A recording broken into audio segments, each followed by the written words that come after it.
Halo anak-anak semuanya, selamat pagi, selamat beraktivitas, Tuhan Yesus memberkati. Nah anak-anak, hari ini bertemu lagi bersama Ibu Guru di pembelajaran tematik kelas 4B. Tema 3, subtema yang kedua, pembelajaran yang ketiga. Nah bagaimana kabar kalian hari ini di rumah? Sehat semuanya?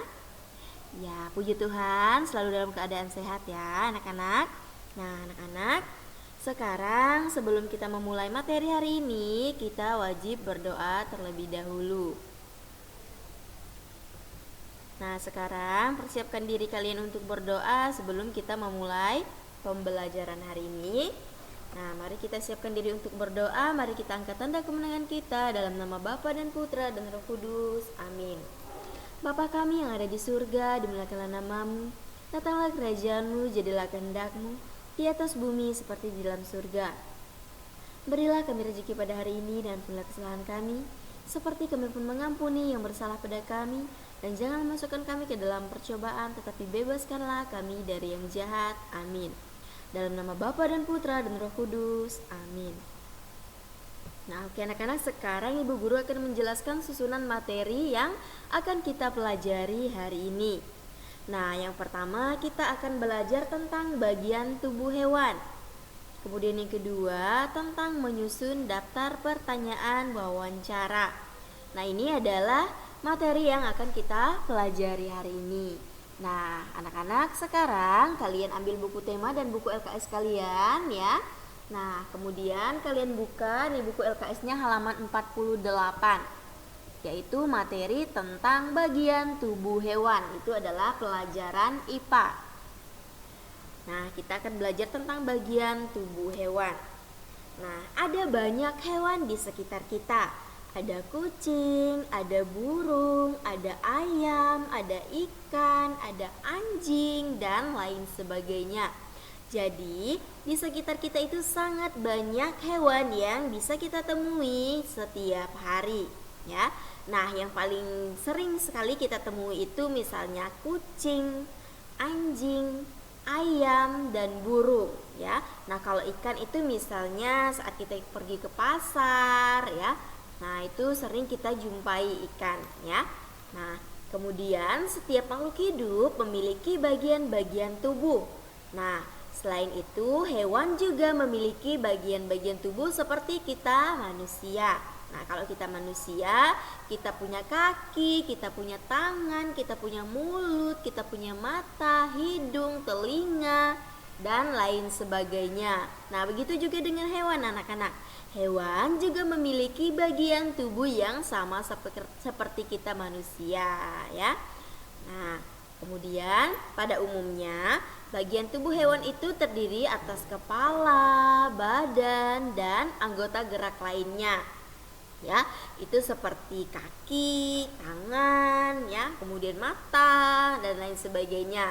Nah, tapi pada umumnya bagian tubuh hewan itu dia terdiri atas kepala, kemudian badannya dan anggota badan gerak yang lainnya. Tadi seperti yang sudah Ibu Guru sebutkan.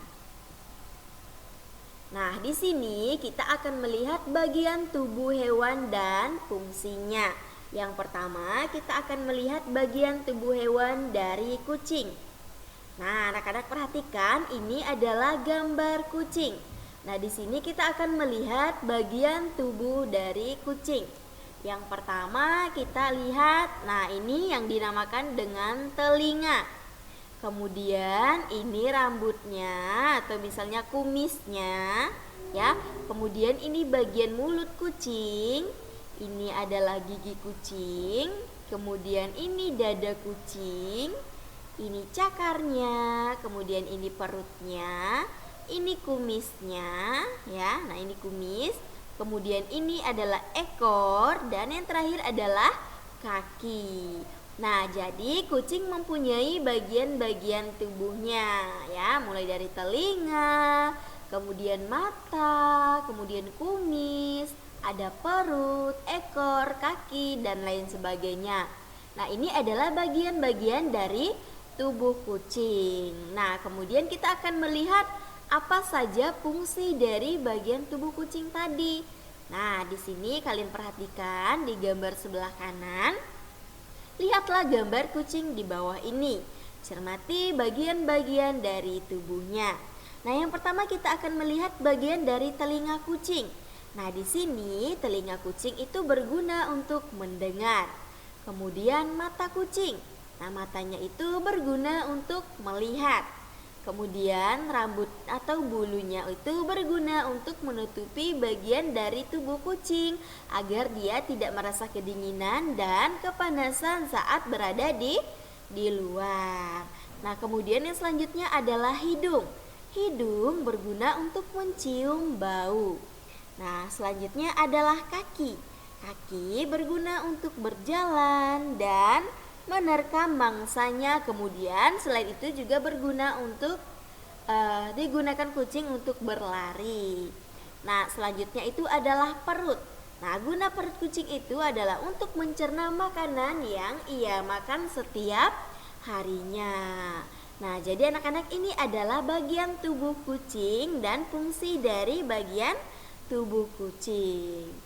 Nah, oke, yang selanjutnya next kita akan melihat bagian dari burung. Nah, bagian tubuh dari burung. Nah, yang pertama kita perhatikan dulu gambar burungnya.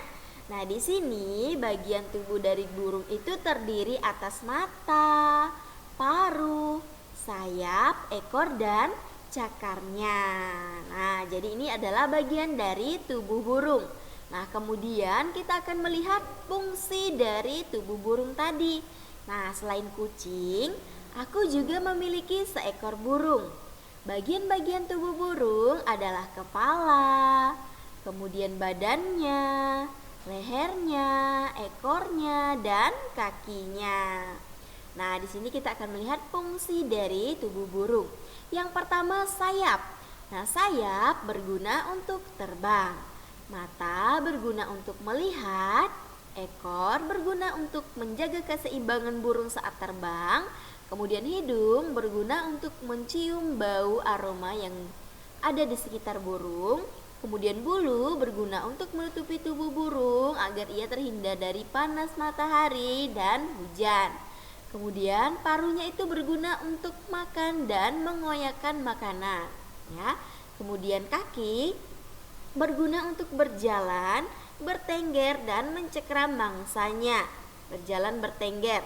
Nah, kemudian perut berguna untuk mencerna dan mengolah makanan yang ia makan setiap harinya.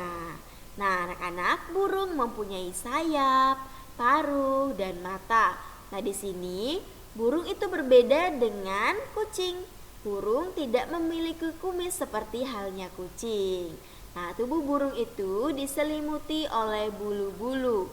Nah, bulu-bulu piaraanku itu berwarna coklat. Nah, jadi bulu burung piaraannya itu berwarna coklat, ya.